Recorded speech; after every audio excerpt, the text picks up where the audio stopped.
올해 그 가장 많이 환율 분야에 궁금하신 분은 왜 원달러 환율이 떨어졌느냐. 많은 아시겠습니다는 이렇게 코로나 같은 예기치 못한 사건이 이렇게 터졌을 때는 과거에 보면은 안전통화, 안전자산뿐이 가지 않느냐 해서 그 안전통화 간다면 달러를 좀 사놓으면 되고 원달러 올라가면 환차익을 좀 많이 누리지 않겠느냐 하는 시각에서 실제로 달러를 많이 산 사람이 많습니다. 그는 시청자 여러분도 아시겠습니다는 달러 예금 잔고를 보시면 아시겠습니다. 근데 다른 그 자산들은 앞서 우리 그 최현만 부회장이라든가 안도현 교수님이라든가 그 외에 그 국책연구원장도 말씀해 주셨습니다는 자산 가격은 다 올라갔습니다. 위험자산, 안전자산 관계없이 다 올라갔습니다. 주식도 올라가고 채권 가격도 올라가고 부동산 가격도 올라가고 했는데 가장 갈 거로 봤던 달러 가치가 사실 그 코로나 직후에 달러당 1250원대에서 지금은 한 1090원 내외로 해서 한 200원 가까이 떨어졌습니다. 왜 이런 현상이 발생했을까 하는 측면에서는 뭐든지 경제는 생물입니다. 과거에는 어려우면 안전통화, 달러 가치가 갈 것이다 이렇게 생각하고 있지만 이번 같은 경우에는 코로나라는 특수 환경을 맞고 있습니다. 그러면 코로나는 뭐 이제들 다들 아시겠습니다는 전염성이 강한 이렇게 질병입니다. 전염성이 강한 질병을 치료제라든가 백신과 같은 개발 이전에는 오로지 사실 그 격리시키는 분야가 그걸 마스크를 통하든 아니면 그것은 그 이렇게 사람 간의 사회적 거리를 두게 하든 격리 문제입니다. 그러면 사람 간의 이동을 그 격리시킨다면 상품의 이동도 제한되는 거고 돈의 흐름, 자본의 흐름도 저한다는 겁니다. 그런 각도에서 이번에는 왜 이렇게 안전통화인 달러 가치가 이렇게 많이 떨어졌을까 하는 측면에서는 사실 미국은 트럼프라는 최고 통수권자가 이 코로나 문제에 대해서 경미하게 봤고 사실상 그 우리 안 교수님 말씀대로 nobody knows 굉장히 큰 충격인데도 불구하고 최고 통수권자가 통치 영역에서 어떻게 하느냐가 가장 중요한데 가장 그렇게 경미하게 봤기 때문에 경제 충격이 가장 컸습니다. 그래서 돈이 지난 그 3월 3일 날 미국 회의 시간으로 종례 볼 수 없었던 돈을 무제한 푸는 아까 오디세이라는 표현을 쓰셨습니다. 안도현 교수께서 이 표현이 아주 적당한 표현이 아닌가 생각합니다. 그래서 금리는 생물인데도 불구하고 2023년까지 제로금리를 유지하겠다. 그리고 돈도 정크 펀드를 이렇게 매입할 만큼 무제한으로 통화를 공급하겠다 하는 방식이 안 교수님 표현하신 대로 오디세이 통화 정책입니다. 그러다 보니까 미국은 돈이 그 많이 풀리고 우리나라를 따지고 중국을 따진다면 일단 그 중국부터 말씀드리면 발병 오염 진원지라는 오명을 있었다 하더라도 시진핑 그 국가주석이 그의 2차 방역 문제라든가 경제활동 재개 문제에 대해서는 가장 이렇게 결단 있게 추진했거든요. 그런 과정에서 중국 경제가 사실 쉽게 이렇게 회복됐습니다. 그거는 뭐 앞서 국책연구기장까지 말씀하신 대로 1, 4분기에 마이너스 6.8에서 2, 4분기에 플러스 3.2, 3, 4분기에 플러스 4.9까지 올라갔습니다. 그야말로 V자형 회복입니다. 이 과정에서 중국이 상대적으로 긴급 유동성 저한 조치 있지만 총량적인 측면에서는 덜 풀었거든요. 미국보다. 우리도 방역 선진국이고 경제에 대한 미치는 충격이 이렇게 적었기 때문에 그만큼 돈을 적게 풀었습니다. 그럼 시청자 한번 보겠습니다. 달러 가치는 원달러 환율 교환비율입니다. 그럼 미국은 많이 풀고 한국은 덜 풀었습니다. 근데 이 자금이 이동되지 않았습니다. 그럼 뭐냐? 많이 푼 돈 가격이 떨어지겠죠? 아무리 안전자산이라 하더라도. 그래서 달러 가치는 떨어지고 교환불이기 때문에 상대 가치에 해당되는 원화는 이렇게 절상되는 상태에서 원달러 환율이 1280원에서 1090원 그 다음에 위안화 환율도 달러당 7.2 위안에서 지금 6.5 위안까지 위안화 환율이 떨어지는 달러에 대해서 위안화 가치가 절상되는 이런 움직임을 보이는 것이 사실 올해의 원달러 환율 달러 가치의 동향이었다 이렇게 봐야 됐습니다. 결과적으로는 이런 걸 토대로 해서 내년도는 어떻게 될 것이냐 하는 측면을 좀 말씀드리도록 하겠습니다. 일단은 수급적인 측면을 보겠습니다. 내년에 페드가 돈을 많이 풀겠느냐 하는 측면입니다. 많이 풀면 올해와 같이처럼 달러 가치는 더 떨어지겠죠. 그러나 안 교수님 비롯해서 내년은 경제가 어느 정도 회복된다면 돈이 많이 푼 거에 대한 후유증이 이렇게 되는 겁니다.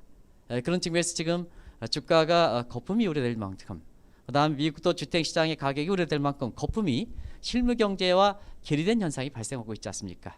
그것이 심오냐 아니냐에 따라서 종전의 이론대로 하냐 아니면 지금처럼 PPR 같은 새로운 지표를 적용하느냐 PDR 같은 꿈의 지표를 적용하느냐에 따라 차이가 있긴 하지만 사실은 자산이 실물의 주가라든가 부동산 가격만큼 실물 경제 기업의 실적이 쫓아오지 못했다는 것은 누구나 다들 아실 겁니다. 그런 측면에서 내년에 어느 정도 경제가 그것이 우리나라 올해 비해서 베이스 이펙트든 아니면 위기를 풀어가는 과정이든 되다 보니까 사실 경제에서 보면 유통속도에서 통화유통속도가 들어가고 송화승수가 이렇게 실물 경제와 그 다음에 금융 시스템이 이렇게 연계가 이렇게 부분적이 시작된다면 유통속도가 이렇게 증가하게 되는 거거든요.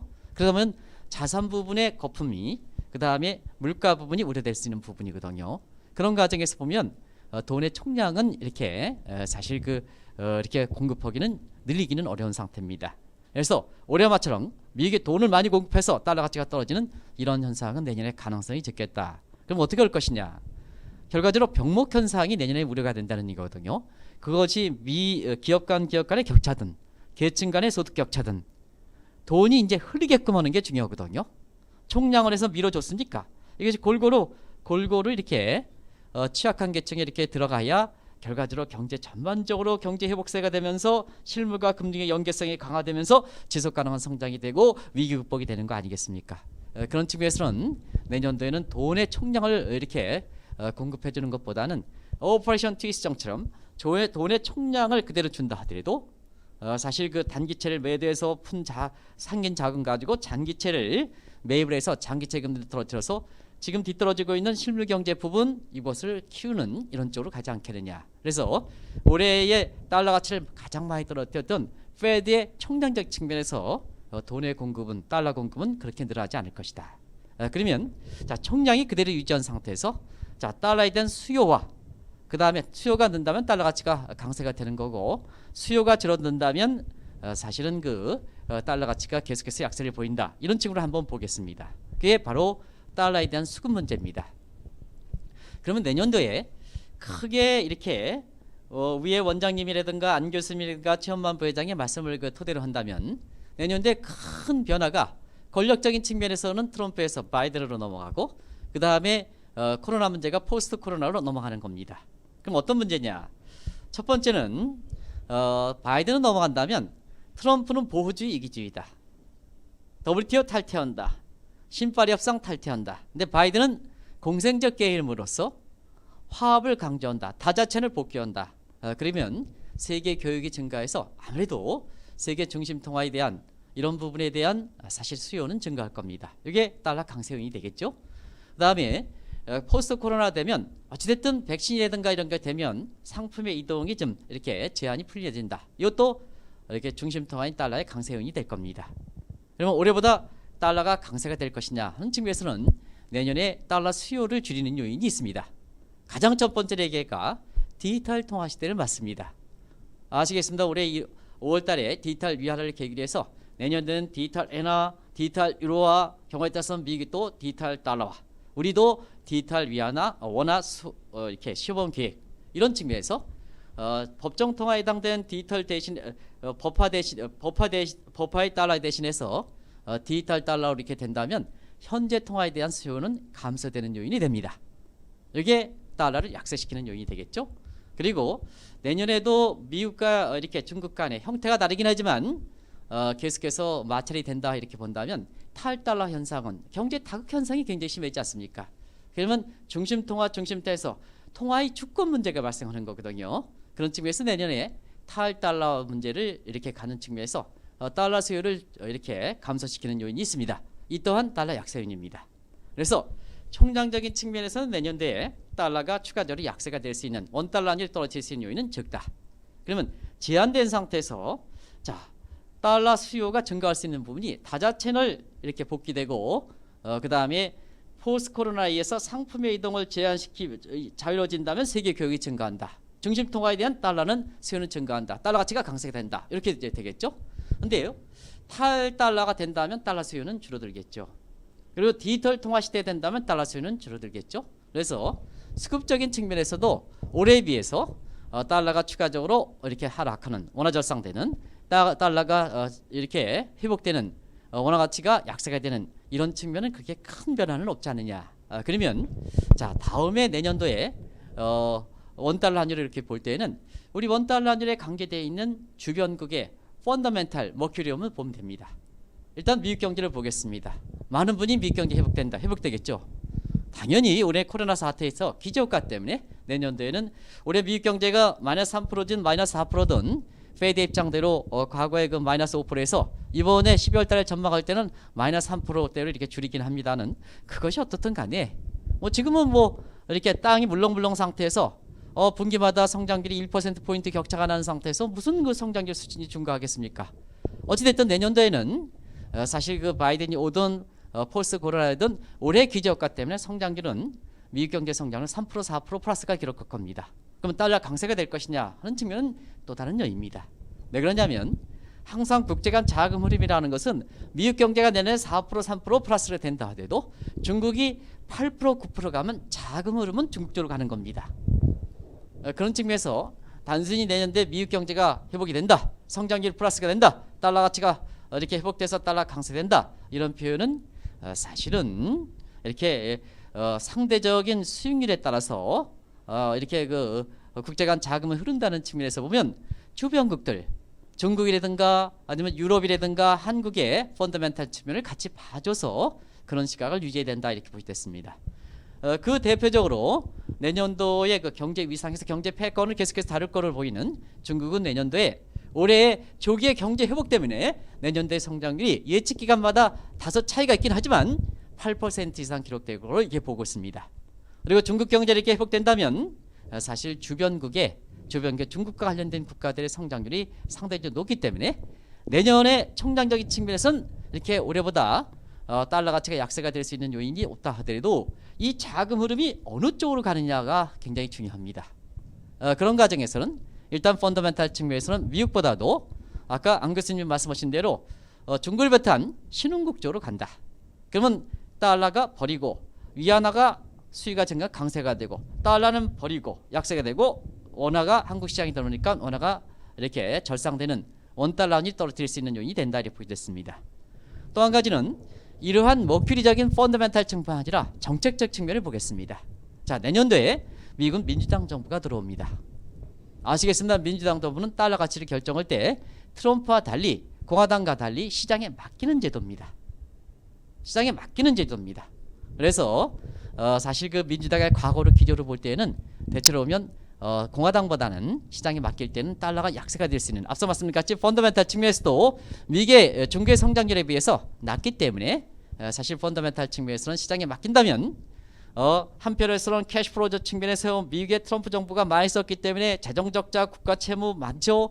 경상수지 적자 많죠. 그 다음에 펀더멘탈 측면에서 미국의 성장률이 중국보다 낮죠. 그런 측면에서 사실 달러가 약세될 수 있는 요인이 있지 않느냐 이렇게 보고 있습니다.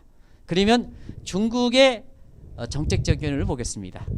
지난 그 10월 27일 날 중국이 사실 19차 오중전회에서 중국이 42년 만에 중국의 성장 전략이 바뀌었습니다. 아시겠습니다만 1978년은 뒤늦게 압축 성장하는 과정에서 계획경제 그리고 수출 지향적 정책을 취했습니다.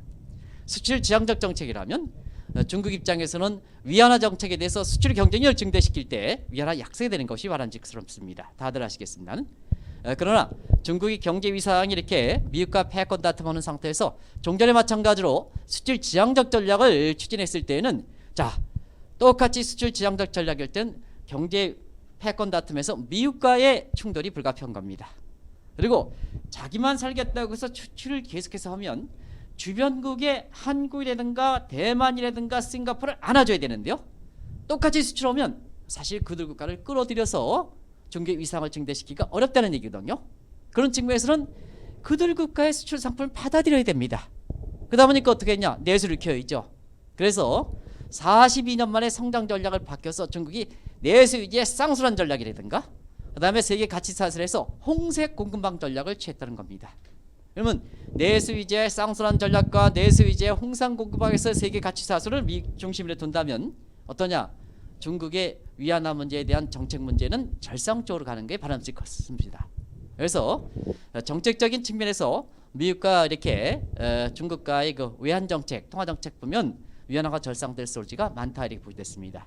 결과적으로 보면 한국과 중국과의 수출 비중이 아직도 25%, 27%가 있는 상태에서 보면 위안화가 절상될 소지가 있는다면 우리 내부적 요인과 관계없이 내년에도 사실 위안화 절상, 위안화 원화 간의 상관계수가 0.7 정도 돼 그러면 원화가 절상될 소지가 많다 이렇게 보겠습니다.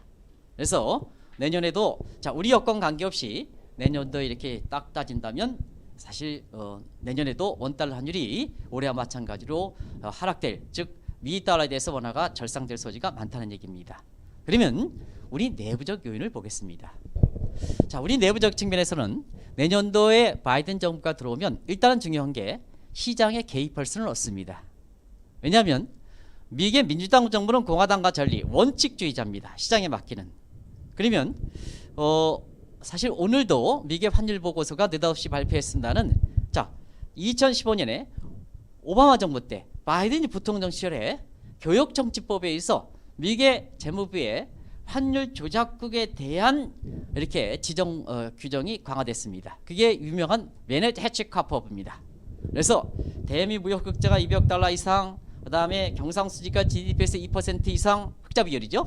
그 다음에 위안 개입비용이 1년 동안에 개입비용의 GDP에 대해서 2% 이상 세 가지 요건을 낼 때는 교역정치법에서 환율 조작국이 아니라 과거 1988년 Omnibus Act 종합무역법에서 환율 조작국에 해당되는 환율 심층 대상국에 들어가는 겁니다. 두 가지 요건이 걸리면 자 환율 관찰 대상국에 들어가겠죠. 우리는 이제 환율 관찰 대상국에 들어가겠죠. 그런 측면에서 원칙대로 하기 때문에 자 우리가 원달러에 떨어져서 수출에 미치는 악영향, 경기에 미치는 악영향 생각해서 시장에 개입하면 우리가 환율 조작국 내지는 미국의 원화 절상 압력이 상당히 강화될 가능성이 있고 통상 압력도 상당히 강화될 가능성이 있다 이렇게 보실 수 있습니다. 그런 측면에서는 자 민주당 정부가 들어설 때는 환율의 그 보고서라든가 이런 측면에 원칙을 지킨다는 측면에서 보면 시장에 개입하기는 상당히 힘들지 않겠느냐. 그러면 우리 경기라든가 수출 측면에서 환율의 하락 속도를 조정하는 IMF 헤어형어는 스무딩 오퍼레이션 환율 이렇게 하락 속도를 조정하는 것 이외에 환율의 흐름을 바꿔놓는다든가 이런 쪽에 개입은 못할 겁니다. 그러면 자 원화 절상하는 측면이 우리 과거의 관념에서 수출이라든가 경기에 미치는 영향 때문에 사실 그 계속해서 환율을 계속해서 이렇게 올려야 되느냐 하는 측면을 지금부터 보겠습니다. 한국은 외형적 세계 경제 10대 대국입니다. 대환경에 의존하는 국가입니다. 대화하는 의존하는 국가를 계속해서 할 때는 코로나라든가 이런 측면에서 한국 경제 독립성이라든가 안정성을 보장하기 어렵습니다. 세계 경제 10대 대국에서는 우리 경제가 대환경에 의존하는 구조에서 탈피하려면 사실 우리 내수 시장을 키워야 됩니다. 경제 10대 대국에 맞게끔 내수 시장을 키워야 됩니다. 언제까지 환율이라든가 이런 게 민감 구조에서 자 환율이 떨어지면 수출에 미치는 영향이 악영향에 우려됩니다. 경기에 미치는 악영향입니다. 이렇게 얘기할 수 있겠습니까? 이제 세계적 삼성전자라든가 이런 게 세계적 기업이 됐는데요. 그런 측면에서는 이제 우리도 위상을 증대시켜야 되거든요. 위상을 증대시킨다는 것은 우리 시장이 커져서 다른 우리보다 밑에 있는 국가들의 수출을 받아들여야 되는 이런 단계가 돼야 우리 경제 위상이 높아지는 겁니다.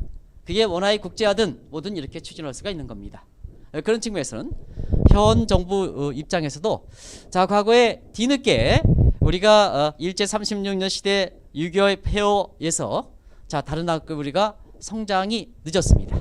그래서 제가 한때 모셨던 조승 교수님 표현하면 압축 성장을 했던 대표 국가입니다. 다른 100년 걸릴 것을 우리가 40년에 압축 성장했던 국가입니다. 근데요 지금은 세계 10대 대국이 됐습니다. 이런 측면에서는 위안화 절상과 마찬가지 요인으로서 원화도 절상해서 내수를 키워야 사실 우리의 영향력을 증대할 수 있지 않느냐 이런 측입니다. 그런 측면에서 보면 원달러 환율이 하락하는 것, 원화 절상이 어느 정도 하는 것이 우리 경제가 나아갈 방향을 볼 때에도 그렇게 이렇게 바람직하지 못한 항상 부정적 시각으로 볼 수 있는 입장은 아니다 이렇게 보실 수 있습니다. 결과적으로 보면 환율이 이렇게 떨어진다 하더라도 하지만 원화가 절상된다 하더라도 우리 시장 개입에 있어서는 한계가 있고 그 다음에 우리의 성장 전략으로 세계 10대 대국에 맞는 내시장을 키우려면 원화 절상이 어느 정도 용인하는 것이 필요하지 않느냐 이렇게 보고 있습니다. 결론을 맺겠습니다. 우리 원달러 환율 많이 떨어졌습니다. 달러당 이렇게 원달러니 올라갈 것이다. 일부 블랙마켓에서는 암시장에서는 1,300원 이렇게 1,500원 올라갈 것이다. 달러 사세요. 그런데 실패를 봤습니다.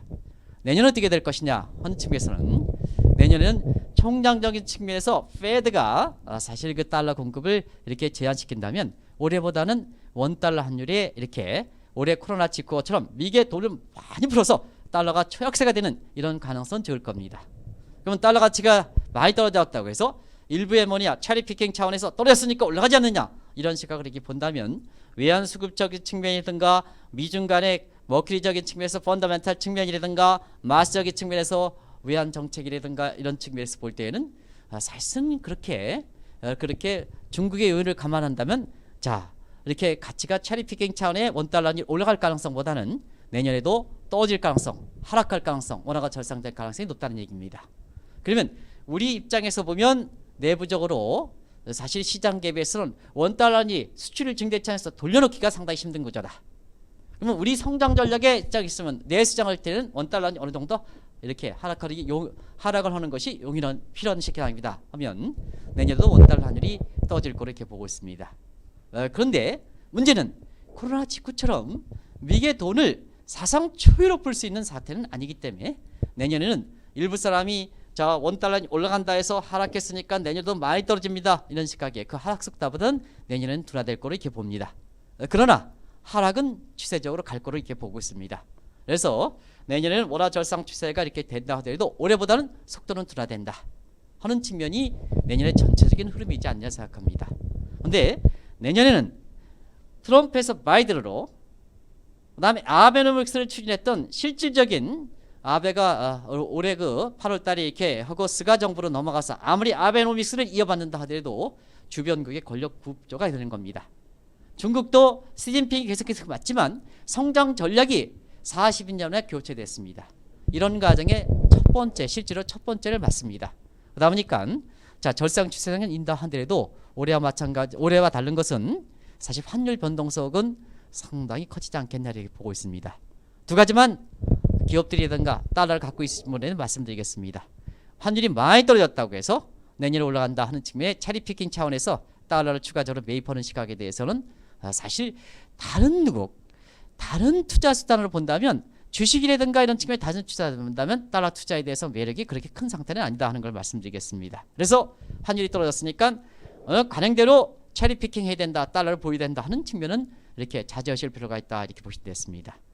그리고 내년도에 환율이 하락하는데 많이 하락하느냐? 그렇지는 않습니다. 올해보다 하락 속도는 둔화된다. 다만 한 가지 변동성은 확대된다. 이게 문제입니다. 변동성이 확대되는 게 일방적으로 올라가고 일방적으로 떨어지는 것보다는 기업 입장에서는 대응하기 상당히 어려운 겁니다. 사실 왜 어렵냐면 변동성을 해증시킬 수 있는 변동성을 방치 우리나라의 제도적 여건이 그렇게 많이 만들어지지 못한 상태입니다. 또 우리가 보면 과거의 키코라든가 이런 상태에서 이렇게 보면 변동성에 대해서 시장 내부적으로 보면 주식이라든가 이런 측면에서 변동성에 대한 대응 측면에 많은 금융 상품이 나오긴 하지만 사실 이쪽 대변에서는 상대적으로 수출은 없지만 문제가 되는 게 아니냐 하는 측면에서 그와 관련된 환에 대해서 변동성을 줄이기 위한 상대적으로 많은 완전 상품이 마련해지지 못한 상태입니다. 그래서 이 환율 변동성에 대해서는 두 가지만 말씀드리겠습니다. 지금 한국무역공사에서 환율 변동 보험을 위로 가든 밑으로 가든 잘 확충해 놓고 있습니다. 그래서 우리나라의 중소기업 입장이라든가 이런 측면에서는 제3자 측면에서 은행의 환율 변동 보험제 이런 건 은행의 이익만 생각하죠. 그렇기 때문에 정작 고객을 이한다, 기업을 이한다 하더라도 키코 사태 한번 보시기 바랍니다. 나중에 책임을 누가 집니까? 하는 측면에서는 결과적으로 사실 그걸 가입할 때 이 상품만큼 그게 상반된 자세가 나오는 거거든요. 그래서 좋든 싫든 제3자 입장에서 이해관계가 적은 정부에서 환율 변동 보험제라든가 이런 것을 좀 가입하실 필요가 있다는 걸 말씀드리고요. 여기에 들어가는 비용은 키코 사태 터졌을 때 그 고통을 한번 생각해 보면 이 비용은 비용이 아니라 투자 관점에서 생각하시기 바랍니다. 나중에 환율 변동폭 이렇게 증가에 따라서 환염이 증가했을 때 나중에 당할 때 그 비용 증가라든가 고통을 생각하면 어떻게 환율 변동 보험제가 들어갈 때 그 비용도 많이 줄었습니다는 그 비용을 비용차만 인식합니까? 투자적인 관점에서 다른 설비 투자와 마찬가지 개념으로 생각해 주실 걸 권하겠습니다. 그리고 책에 보면 기업들 같은 경우에는 사실상 우리나라 같은 경우는 사내 선물한 제도를 운영할 것을 제가 권유해 드리겠습니다. 왜냐? 사실 금융사 입장에서 환율 변동법을 이렇게 줄일 수 있는 외부적인 방지적 차원에서 금융상품이 마련되지 못하다 보니까 내부적으로 사실 그렇습니다. 내부적으로 이렇게 합니다. 그래서 환율 변동에 대한 최고 책임자라든가 이런 측면에서 리스크를 상당히 증대시킬 뿐만 아니라 내부적으로 보면 사내 선물한 제도를 이용할 것을 권하고요. 그리고 사내 선물할 때 내가 계열사가 없는 데는 어떨 것이냐 하는 측면에서 보면, 자, 우리가 아까 바이든 정부가 공유 체험반 회장의 화합 이렇게 마찬가지로 앞으로 네트워크를 이용한 사내 선물한 제도입니다. 중소기업, 그 다음에 중견기업 이렇게 해서 그런 그 네트워크 활동을 좀 잘해서 그걸 네트워크를 통해서 사내 선물을 리스크를 서로 이렇게 이해 상충이 되어 있을 때는 서로 이렇게 기브앤테이크해서 이것을 교체하는 방법입니다. 이게 가장 정확합니다. 그래서 내년도에 주가도 그렇고 그 다음에 환율 변동 그렇고 리스크는 공유하는 게 가장 좋습니다. 특정 금융사에 맡기는 것보다는 말처럼 그것도 이해될 테니까 이렇게 이해관계를 같이 하는 사람들이 공유해서 풀어가는 게 가장 좋습니다. 그래서 전체적으로 내년도에는 바이든 정부가 들어올 때 화합, 그 다음에 통합 강조하지만 이런 내년에 증가할 수 있는 환율 변동, 주가 변동에 대해서는 화합과 공감차에서 이해관계가 같이 있는 사람끼리 풀어갈 것을 권유하면서 제가 마지막 강의를 이렇게 마치도록 하겠습니다. 감사합니다.